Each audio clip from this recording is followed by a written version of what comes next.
Morning, folks. I'm a bit behind on this one. This is Elderath Session 10. Um, when the game session ended, I had I was giving a presentation at church the next day. So we had to stop at midnight instead of running over a little bit.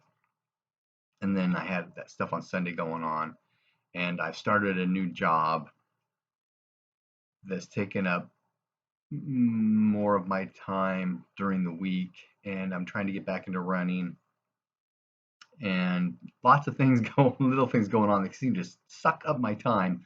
Never got around, excuse me, to recording this. So anyway, here we are, a week late, but on camera. Elderath Session 10. It is Quain, which is the 6th day of the 4th week of Zar, which is the 5th month. We are going to head back to the moat house.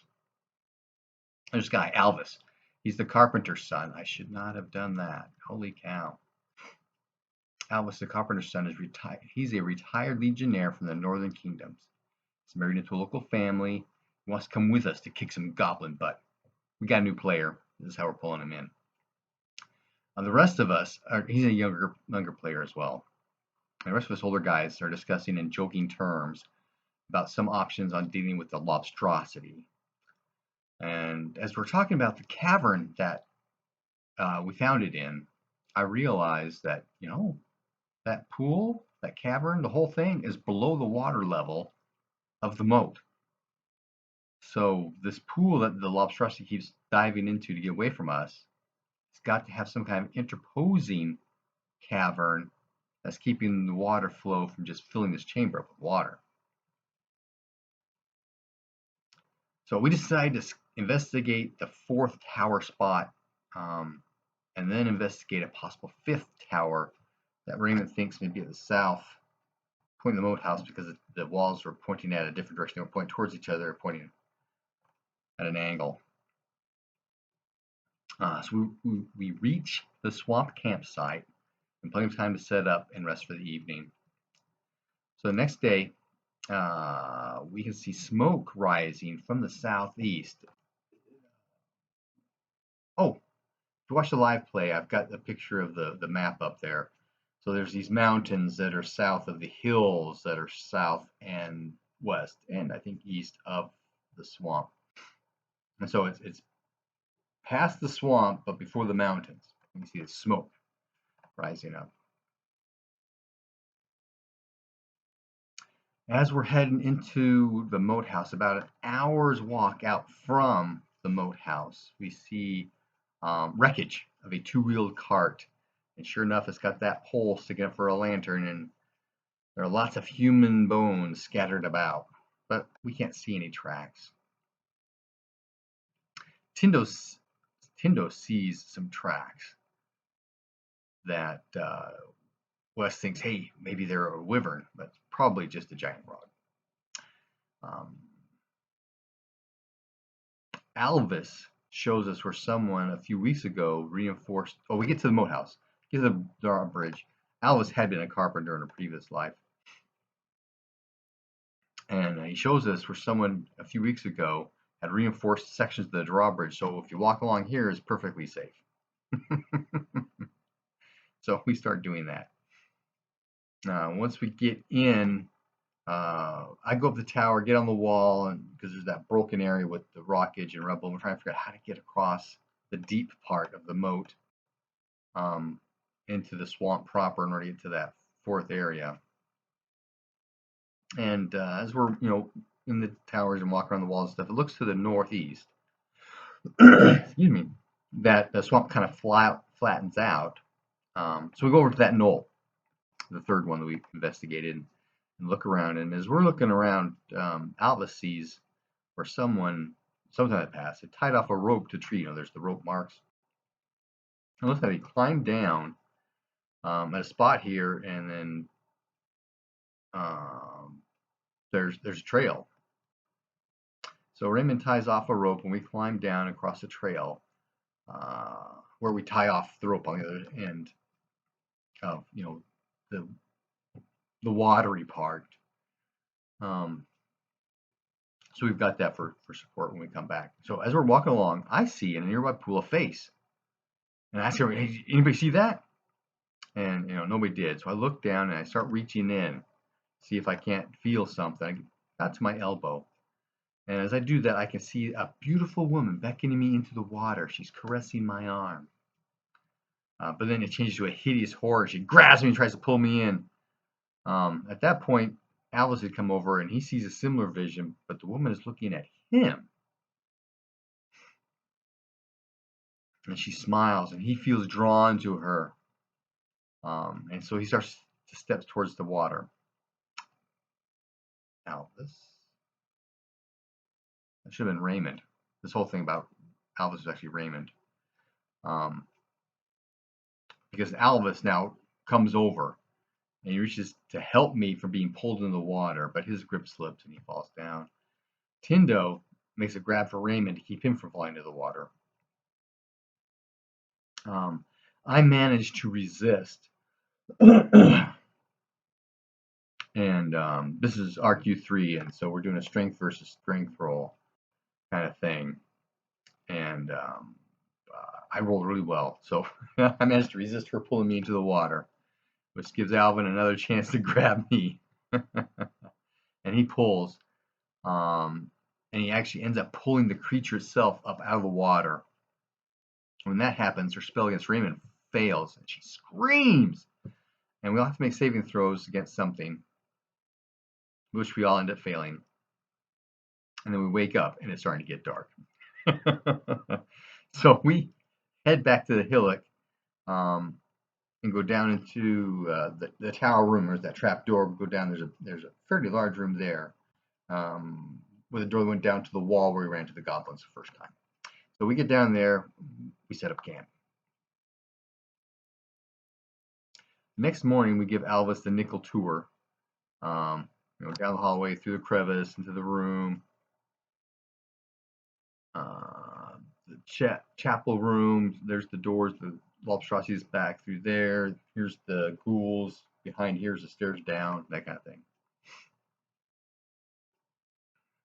And then we go back out to check out that southeast corner. We're looking for a tower for a trapdoor, which took us much less time this time because Tindo brought a shovel and a pickaxe. So we find it, open it up, we lower Alvis down. The floor is intact on this one, but as soon as he touches it with his foot, it crumbles and collapses, crashes into the floor below it. It crumbles and crashes and lands into a pool at the bottom. So dust all throughout the air. He started choking gags. So we pull him up because we've been into that situation before. He's not able to breathe. Tindo does his purification on him again, or not him again, but again on him this time. And we wait for the air to clear. And they lower me down because I'm the lightest. And I check out the door to the east.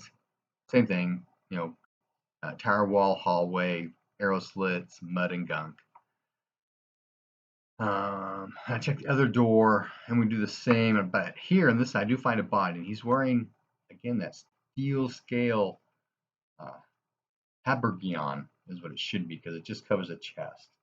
It should be, hauberk covering the abdomen as well, but I didn't design it. They lower Raymond down with the shovel and the pickaxe, so we can dig out the body, get the scale armor. As we do so, Raymond notices a belt with a sheathed dagger. Again, the dagger, same as mine, is steel. And there's some heraldry in the ancient armor that's reminiscent of all the kind of heraldry we found so far. So all this goes back to the time of Ford. At this point, because we start discussing this point of trying to break through the wall to get to a room on the other side, similar to what happened with the goblins. The goblins had broken through the wall, or the wall had broken, and the goblins made the connection. I don't know how that exactly worked, but we're thinking maybe we could do that. And we start discussing how long would it take to do all this. And in all that discussion, it comes out, there's that south door in the tower room in the northeast hillock that we never opened up. I messaged the DM, maybe Brian didn't remember that door is, but Wes should have remembered that the door was there. Number one of those things where, while the players often know more than the characters do, there's sometimes things the characters can know that the players don't. GM tip. Okay, so we go back to the northeast tower. Go down. There's the south door. We open it up. On the inside, it's well maintained. It's been oiled. The hinges have been greased. That kind of thing. On the outside, it looks pretty old and stuff, but on the inside, it's all taken care of. And there's stairs going down. Not nearly as far as the prison level, but often ends in a wall. Tindo does indeed find a secret door on the south that opens into a hallway running east-west. These hallways are of similar construction to the prison level. There's the archways and stuff. There aren't any warding rooms. While everybody's checking out the hallway stuff, I check out the door, looking for the mechanism so we can close it on this side and know how to open it. And then we head east for some distance, and then it turns north. It goes some distance till we come to a T intersection. We're talking about pretty large situation. We're well outside the moat house area.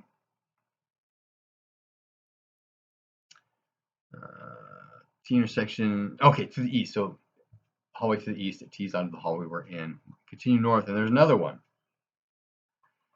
And then we continue north, and the hallway itself turns west at this point. At the turn, there is a door on the north, just past the turn. Alexander listens, but hear anything. He rolled a 98.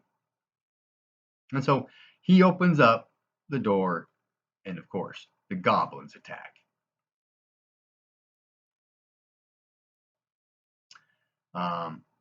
It's dark. We've got Raymond with a torch. There are 5 goblins in the room. From the station of the light and that kind of thing, and how far it reaches, we can see one goblin, and we can see which should be 2 more goblins further in the darkness. And of course, Alexander rushes in. Kill. Alvis rushes in as well. But Alexander's got a bow, so he's trying to shoot from the corner, and people are running in front of him and stuff. He makes an aim shot at the goblin, which actually ends up hitting, which saves Alvis from being hit in the back. I move in. Raymond moves up. Tindo moves up. He's doing healing on people because the goblins are hitting. Second goblin comes up towards me. Most of the goblins go towards the center mass melee. Goblin ends up taking my left arm down because they're doing some decent damage. I don't have that great of armor, and after all this whole combat scene gets towards the end, I'm thinking, I am really the magic user. I should not necessarily be in front. Maybe I should just do double parrying and cast spells. That's what I'm thinking after this situation ends. Anyway, so I don't remember if I cast any light darts or not. Any magic at this point yet at all. But they do manage to kill all 5 of the goblins. Now there's another door in this room on the east. And so Alexander, the brave, impetuous idiot, goes and just opens the door. And inside that room, I had heard something. And so everybody, hey, there's something going on over here. And so he goes on in there, and there are 5 goblin archers and a goblin sergeant. He's got that flaming eye thing, right? And they are all behind a series of tables that have been turned upright or turned on their side. And he calls something out, and all the archers fire. So Alexander tries to react by closing the door. Some of the arrows go through, some hit the door. I don't think anybody actually got hit, but some of the other guys that were in the room had dodge out of the way of getting hit as well. So we start scheming. Okay, what do we do now? And I'm going through my mind thinking, okay, how can I apply my spells? How can I be of value? How can I help? And I'm thinking, maybe what I could do is have him crack the door. I can see the Goblin Sergeant. I cast the Stinging Cloud thing. We wait the 6 room, or we can maybe keep an eye out there, watching to see what happens. Because that'll last for 6 rounds, doing some pretty decent damage, at least to him and some of the goblins, if not all of them. I don't think my cloud is that big.